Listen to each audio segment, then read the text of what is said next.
ये वाला जो कॉन्सेप्ट है ना, ये जैसे रिटर्न फाइलिंग में वो दो चीजें आ रही हैं। पहले मैं दोनों चीजें आपको शेयर करता हूँ। अब यहाँ पे रिटर्न फाइल जब कर रहे हैं तो वहाँ पे अपने को एक तो आता है sale of security of mutual fund, ठीक है। दूसरा आ रहा है परचेज। एक एक आ रहा है सेल, एक आ रहा है परचेज। ये काफी उसमें दिखेगा, ठीक है ना। एक तो ये वाला हेड आ गया सेल वाला, sale of securities and units of mutual fund, ठीक है। यूनिट म्यूचुअल फंड यूनिट्स में मिलता है, ठीक है ना। उसकी एनएवी निकलती है। आइडिया है इसका। म्यूचुअल फंड में किसी ने इन्वेस्ट किया हुआ है तो उसके यूनिट्स वगैरह नहीं दिखते, कितने हो रखे हैं। ऐसे ही परचेज ऑफ सिक्योरिटी अगर शेयर्स करें हैं या फिर आपने यूनिट्स ऑफ म्यूचुअल फंड, ये दोनों हमें एआईएस टीआईएस में इसकी डिटेल मिलती है, ठीक है ना। इसका इम्पैक्ट हमें आईटीआर में क्या करना है, ये हम देखने जा रहे हैं, ठीक है। लास्ट ईयर से जब से आया है ना, काफी इस पॉइंट में जो है कंफ्यूजन रह जाती है कई बार। तो सेल और परचेज दो चीजें आ रही हैं, ठीक है। तो अब इसमें हम दोनों चीजें लेके चलते हैं वन बाय वन कि सेल में क्या करना है और परचेज में क्या करना है। पहले क्या था, पहले एक आ रहा है सेल ऑफ सिक्योरिटीज एंड, क्या लिखा हुआ है, यूनिट्स। यूनिट्स है ना, यूनिट्स ऑफ म्यूचुअल फंड। दूसरा क्या लिखा हुआ है, purchase of securities and units of mutual fund. अब होता क्या है कि कब कैपिटल गेन कब अराइज होगा, कब लगेगा, जब आप सेल कर दोगे, ठीक है ना। जब सेल करोगे तब जाके अराइज होगा। किसी ने आज से 5 साल पहले खरीदे थे, ठीक है, उसने आज तक बेचे ही नहीं, तो क्या उस पर अभी टैक्स लगेगा? अभी उस पर टैक्स नहीं लगेगा। जब वो सेल कर देगा तब टैक्स लगेगा, ठीक है ना। तो इसलिए हमें देखना है कि क्या उसमें सेल आ रही है या परचेज आ रही है। इसमें दोनों में बहुत फर्क होगा। अगर उसमें मान लेते हैं सेल भी आ रही है प्लस परचेज भी आ रही है, या फिर उस पे खाली सेल आ रही है, ठीक है, सेल आ रही है, परचेज नहीं आ रही। इसमें पहले वाले केस में दोनों आ रही है। तीसरे वाले केस में परचेज आ रही है, सेल नहीं आ रही है, तो क्या ट्रीटमेंट होगा आईटीआर के अंदर। पहले हम ये वाला केस लेके चलते हैं, सबसे पहले थर्ड वाला, जिसमें purchase purchase of securities and unit of mutual fund आ रहे हैं, सेल नहीं आ रही। इसका इससे हमें क्या पता लग रहा है कि उस साल में उसने सिर्फ और सिर्फ परचेज करी है। जब वो सेल करेगा तब आएगा ना। उस साल की जब हम रिटर्न फाइल कर रहे हैं, जैसे हम फाइनेंशियल ईयर 22-23 की कर रहे हैं, तो 22-23 के एआईएस टीआईएस में खाली परचेज शो कर रहा है। तो वो जब सेल करेगा अगले साल 24-25 में, 25-26 में, 26-27 में, तब जाके उसका टैक्स लगेगा।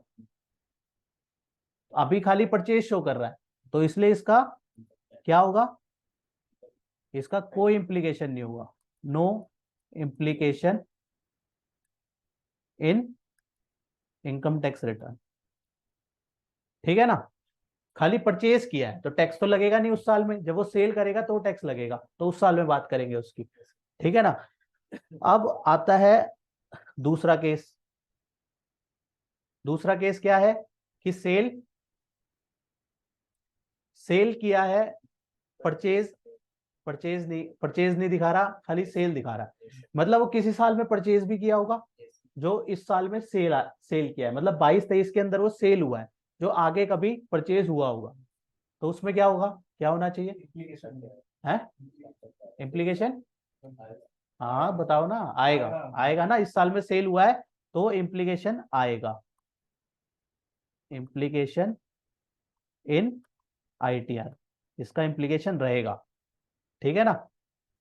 अब तीसरा वाला सेल एंड परचेज बोथ है, तो क्या फर्क पड़ेगा, क्या होगा बताओ। दोनों दिखा रहा है, जैसे अभी हमने जो देखा शीट में, वो उस एआईएस टीआईएस में, उस टीआईएस में दोनों दिखा रहा है। देखो ये भी दिखा रहा है और 4 नंबर पे सेल दिखा रहा है और 5 नंबर पे परचेज दिखा रहा है, दोनों आ रहे हैं, तो क्या होगा बताओ, क्या फर्क होना चाहिए है? अब इसमें बेसिकली वो क्या बता रहा है कि उस साल में कुछ सेल भी हुआ है, कुछ परचेज भी हुआ है। तो जरूरी नहीं है जो शेयर उसने उस साल पे सेल करे हो वही परचेज करे हो, ऐसा भी जरूरी नहीं है ना। ऐसा हो सकता है वो पुराने, मान लो 1 2 जो शेयर थे, 1 2 3 4 थे उसके पास, ठीक है, उसने 3 4 जो है वो इस साल परचेज करे हैं,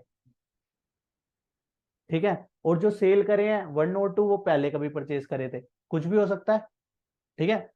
अगर परचेज ड्यूरिंग द ईयर कुछ भी किया होगा तो परचेज के अंदर दिखा देगा, सेल ड्यूरिंग द ईयर कुछ भी किया होगा, कोई भी शेयर किया होगा 1 2 3 4 वो उसमें दिखा देगा, ठीक है। दोनों का अपना अपना इम्प्लीकेशन है। तो मेनली हमें देखना किसको है, सेल।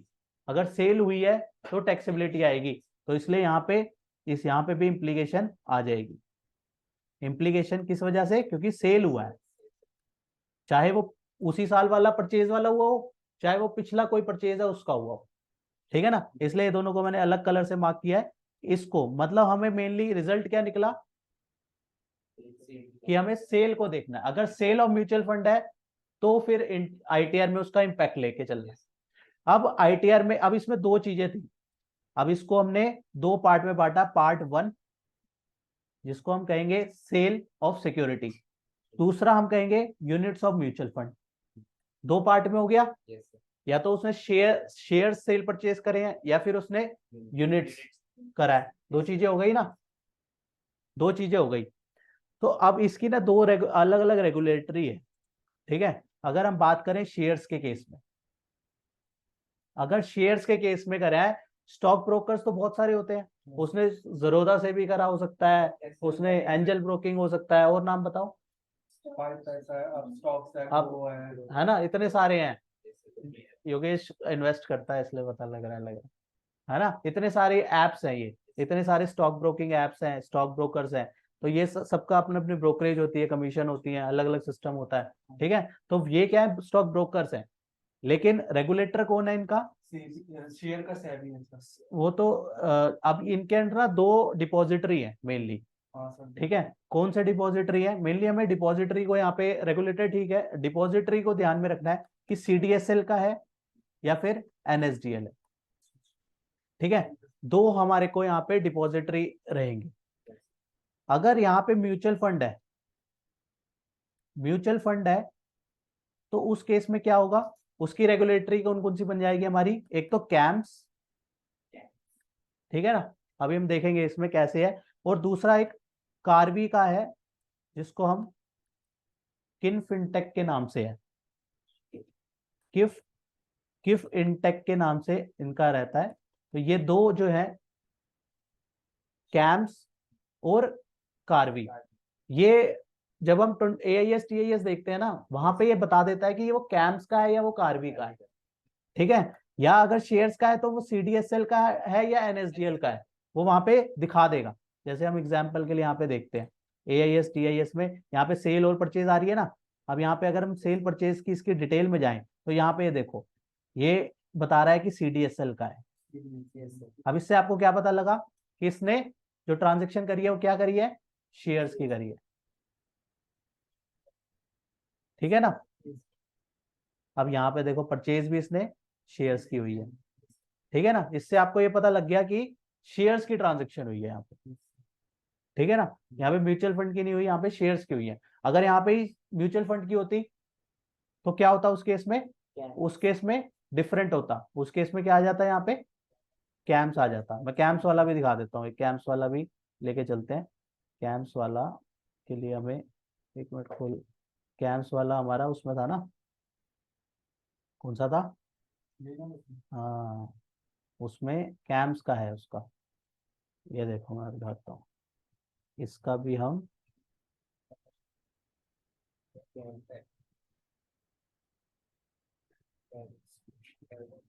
ठीक है ना। इसका अब आगे ध्यान रखना कि इस म्यूचुअल फंड की ट्रांजेक्शन हुई है या फिर शेयर्स की हुई है, ठीक है ना। ये हमें इससे पता लग जाता है कि म्यूचुअल फंड है या शेयर्स है। इसमें हम अब देख लेते हैं, इसका अब मैं इसको दिखाता हूँ आपको, ये वाला आ गई, शो हो गई।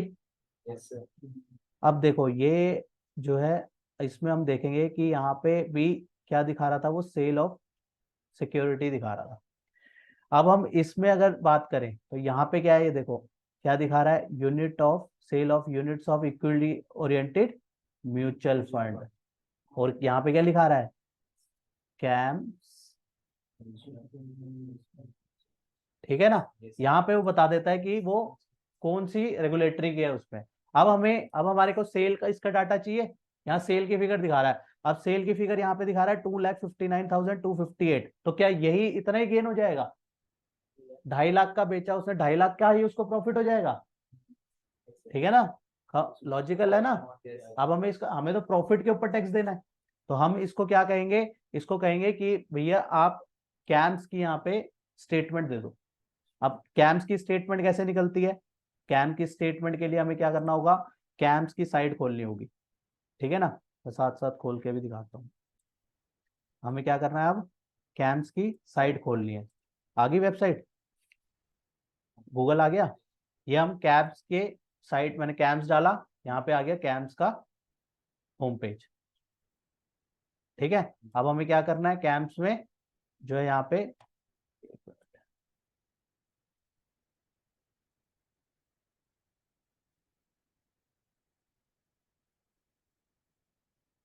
अब यहाँ पे ये देखो, ये पूछ रहा है कि क्या चाहिए, अब स्टेटमेंट्स वगैरह चाहिए। यहाँ से स्टेटमेंट में जाएंगे, यहाँ पे पूछ रहा है, देखो कैपिटल गेन लॉस, गेन और लॉस स्टेटमेंट, यहाँ क्लिक करेंगे। यहाँ पे हम डालेंगे कि हमें कब का चाहिए, करंट फाइनेंशियल ईयर या पिछले फाइनेंशियल ईयर का।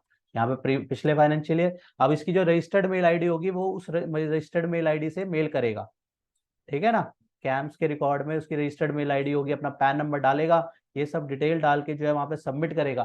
तो इसको यहाँ रिक्वेस्ट चली जाएगी कैम्स के बाद, इसको कैपिटल गेन की स्टेटमेंट चाहिए, तो वो मेल पे भेज देते हैं, ठीक है ना। ऐसे ही के एफ इनटेक की है, वहां पे उनको भी रिक्वेस्ट डालेंगे, वो भी अपनी स्टेटमेंट जो है मेल पे दे देंगे। उस पे सारी डिटेल होगी, कितना प्रॉफिट हुआ है उस म्यूचुअल फंड से, कितना लॉस हुआ है, ठीक है ना। और शेयर्स के केस में क्या करते हैं हम, शेयर्स के केस में क्या रहता है, शेयर्स के केस में, शेयर्स के केस में भी इसी तरीके का सेम, वहां पे भी हर, जैसे ये हमने लॉगिन किया वैसे ही कोई जो भी आपने बताया, अब स्टॉक बताया, हर एक का लॉगिन क्रिएट होता है। जैसे मान लो जरोदा है, ठीक है, जिसका भी जो भी स्टॉक ब्रोकर है उसको अपना लॉगिन करेगा, अपने रिपोर्ट सेक्शन में जाएगा, रिपोर्ट सेक्शन में जाके वहां से वो एक पीएनएल, एक टैक्स पीएनएल करके आ जाएगा, टैक्स पीएनएल डालेगा, वहां पे वो पीरियड डालेगा, फाइनेंशियल ईयर पूरा Q1 से लेकर Q4 डाउनलोड करेगा, वो टैक्स पीएनएल अपने पास आ जाएगा, ठीक है ना। उस टैक्स पीएनएल को हम अपलोड कर देंगे। इस तरीके का टैक्स पीएनएल होता है, देखो मैं स्क्रीन में दिखाया आपको, ये टैक्स पीएनएल में सारी डिटेल आ गई इसकी, ट्रेड वाइज इक्विटी, ये ट्रेडिंग हुई है पूरे साल की, इक्विटी की ये हुई है, इस तरीके से इक्विटी बता दिया उसने, म्यूचुअल फंड बता दिया, FNO, currency, commodity, debtor creditor, सब डेबिट क्रेडिट सब बता दिया उसने, ठीक है ना। यहाँ से ये सॉफ्टवेयर वगैरह कुछ ऐसे हैं, वहां पे हम अपलोड करते हैं इसको, तो वो डायरेक्ट निकाल के दे देता है कि कितना लॉन्ग टर्म कैपिटल गेन है, कितना शॉर्ट टर्म कैपिटल गेन है। फ्यूचर एंड ऑप्शन होता है तो फ्यूचर एंड ऑप्शन को ले जाता है, ठीक है ना। तो ये अपने को शीट चाहिए होंगे, जो भी शेयर ट्रेडिंग कर रहा है, सेल आ गया तो हमको ध्यान में रखना है कि अब हमें सबसे पहले तो, अगर शेयर्स वाला सेल वाला आ गया तो या तो वो सेल शेयर्स का होगा या फिर वो म्यूचुअल फंड का होगा। शेयर्स का होगा तो वो कौन सी, हाँ इंटर ट्रेडिंग का भी होगा, आएगा ना, इस पे सारी चीजें आ जाती है। हाँ इस पे, हाँ हाँ इस पे सारा दिखा देता है वो, मतलब जिसने सर 2 घंटे में इतने कर लिए होंगे और फिर वो भी इसमें सारी डिटेल दिखाएगा आपका, कोई भी ट्रांजेक्शन आप कर रहे हो उस ऐप से, तो वो सारी डिटेल निकाल देता है वो, है।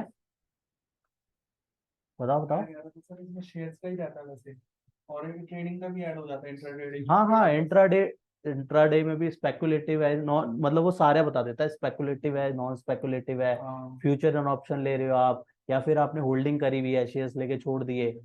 ज्यादातर लोग तो यही करते हैं ना, अब जो इन्वेस्टर है वो तो लगा, एक बार शेयर लेके छोड़ देगा, जो रोज खेल रहे हैं वो लोग करते हैं इंट्राडे वगैरह, ठीक है ना। तो इस तरीके से यहाँ पे हमें उससे ये वाली शीट मंगानी होगी, ठीक है ना। अगर वो म्यूचुअल फंड की है तो वो कैम्स या केएफ इंटेक्स से निकल जाएगी। अगर वो शेयर्स की है तो जो भी उसका स्टॉक ब्रोकर है वहां से वो लॉग इन करके वहां से डाउनलोड करके हमें आगे फॉरवर्ड कर देगा, हम उसको उसके हिसाब से प्रोसीड कर देंगे, ठीक है ना। तो सेल ऑफ म्यूचुअल फंड का ट्रीटमेंट जो है मोटा मोटा यही रहता है कि हमें यहाँ पे पहले तो एनालाइज करना है कि एक्चुअल में है क्या, कि वो सेल है और शेयर्स है या म्यूचुअल फंड है। फिर वो कौन सी रेगुलेटरी, सीडीएसएल, एनएसडीएल, ठीक है ना, वो लिखा हुआ आ जाएगा। अभी हमने देखा ना सीडीएसएल लिखा हुआ था, तो वहां से वो पता लग जाएगा। हमें तो क्या करना है, उसमें कौन सा स्टॉक ब्रोकर है उसके उससे साइड से वो चाहिए, अपना टैक्स पीएनएल चाहिए। अगर म्यूचुअल फंड है तो वहां पे जो अभी हमने कैम्स वाला देखा उस तरीके से चाहिए, ठीक है ना। वो जो शीट आएगी उसको एनालाइज करके हमें गेन और लॉस बुक करके चलना है, ठीक है ना। सेल के केस में ये रहता है, मतलब ये काफी ना इसमें कंफ्यूजन रही है अभी तक, कई लोगों को कंफ्यूजन रहती है कि sale of mutual fund, purchase of mutual fund का। बाकी तो सॉल्व हो जाता है, डिविडेंड ले लेते हैं, बिजनेस रिसीट हमारा वो रिटर्न से शो फ्लोट कर रहा होता है, ठीक है, डिविडेंड हो गया। और बाकी इंटरेस्ट सेविंग बैंक का वो और डिपॉजिट का वो भी सीधा सीधा समझ आ जाता है। ये जो दो चीजें है ना, ये थोड़ी कंफ्यूजिंग क्रिएट करती है। होप आपको ये इन्फॉर्मेशन पसंद आई होगी, तो इसे लाइक कीजिए, शेयर कीजिए। रेगुलर अपडेट्स के लिए आप हमारे चैनल को सब्सक्राइब करें। नोटिफिकेशन बेल आइकन को प्रेस करना ना भूलें, ताकि जैसे ही नया अपडेट डालें आपको वो इमीडिएटली मिल जाए। Thanks for watching.